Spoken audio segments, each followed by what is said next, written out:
Bom, gente, vamos falar agora sobre derivada parcial. Na aula passada a gente deu uma revisada rápida em cálculo, bem rápida, né? Agora vamos falar sobre derivada parcial. Então, seja uma função f de u em R, onde U é um subconjunto aberto do Rn, e A é um ponto do Rn. Então, a derivada parcial de f no ponto A é dada por essa expressão aqui que a gente tem, tá? Então, a ideia é exatamente a mesma que a gente tinha em funções de uma variável. A diferença agora é que a gente está somando esse h vezes i aqui. Ó.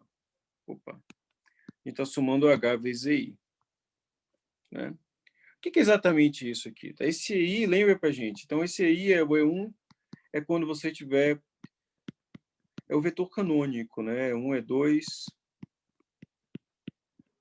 Então, o que você está fazendo? Você está somando a mais h vezes a direção do vetor canônico. Vamos dar um exemplo disso para ficar mais claro, né? Mas quando eu estou fazendo aqui, calculando o valor de f no ponto A mais h vezes i, significa que eu estou andando simplesmente uma das direções. Ó. Imagina que eu tenho uma função, por exemplo, f de x, y, igual a x2, mas vamos colocar na anotação que está aqui, para ficar mais explícito, né? Então, f de x1, x2, igual a x1 ao quadrado, mais x2 ao quadrado, tá? Então, eu estou querendo andar na direção h e i. Então, quando eu estiver fazendo a derivada em relação a x1, o que eu vou fazer? Eu vou somar o ponto A é um ponto A1,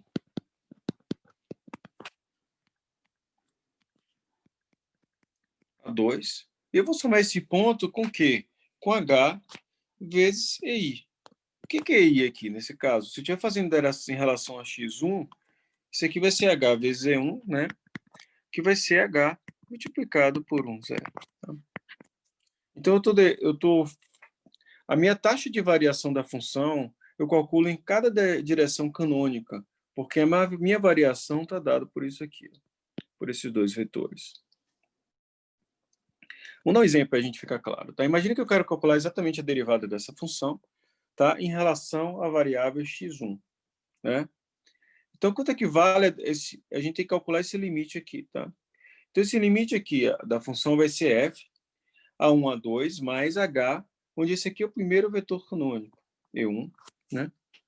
Menos f de A2. Tá? A expressão que a gente tinha aqui, só para ficar claro, né? Então a gente tem df, né? dxi, no ponto A, escola limite, né?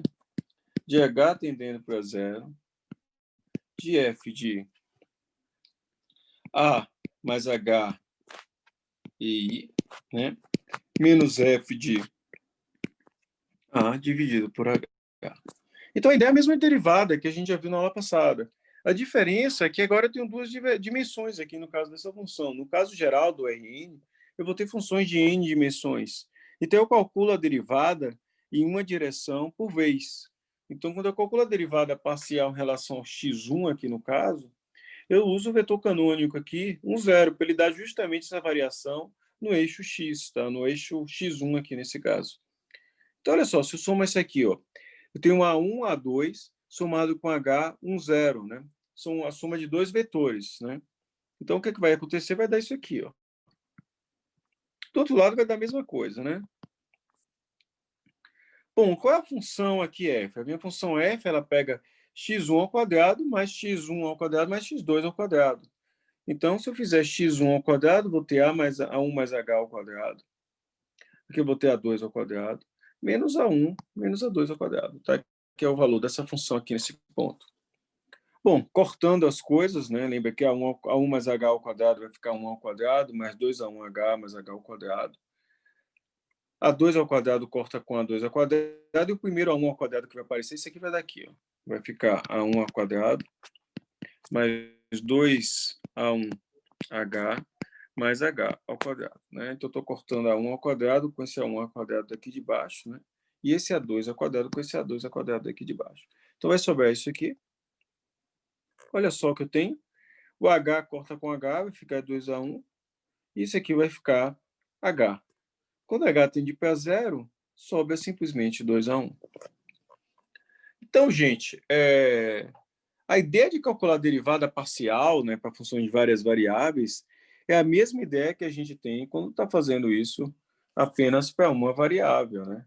A diferença é que eu calculo a taxa de variação em cada eixo uma vez, por vez, né? Então, se eu quero calcular a derivada em relação a x1, tá? Eu faço a variação na direção do eixo x1, por isso que aparece esse E1 aqui. Se eu faço a direção, quero calcular a derivada no eixo x2, o que eu faço? Eu faço a variação no eixo x2, que vai ser o meu E2, tá?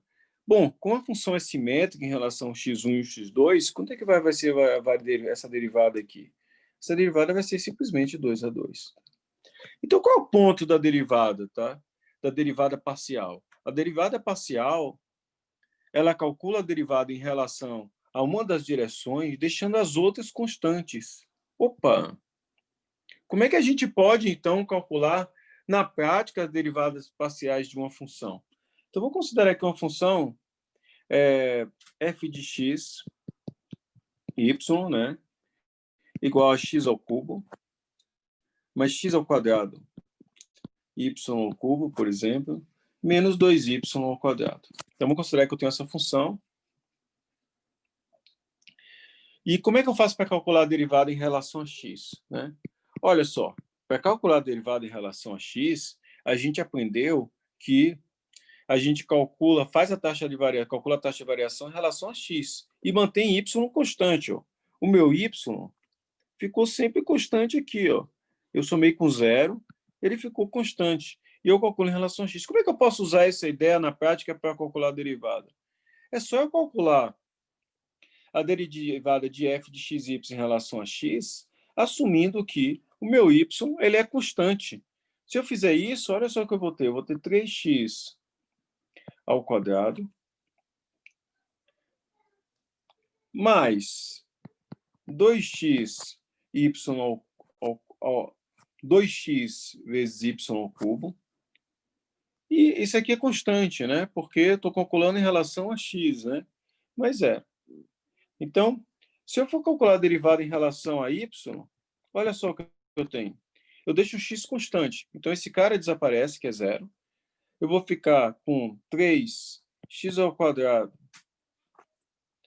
y ao quadrado, foi a derivada em relação a y, e ficou com menos 4y. Tá? Então, eu consigo usar essa definição dele na prática. O que eu faço? Eu faço a derivada como se eu estivesse fazendo em cálculo 1, deixando as outras variáveis todas constantes. Porque, pela definição da derivada, eu só calculo a derivada em relação a uma direção por vez. Tá? Eu só faço uma taxa de variação, eu calculo a taxa de variação em cada direção por vez. Tá? Então, essa é a lógica que eu tenho aqui para calcular a derivada. Então, gente, a gente precisa, obviamente, praticar isso. A gente vai fazer alguns exercícios juntos daqui a pouco, né? E a gente para por aqui, tá? Isso vai ser uma aula mais de exercícios. E a gente para por aqui.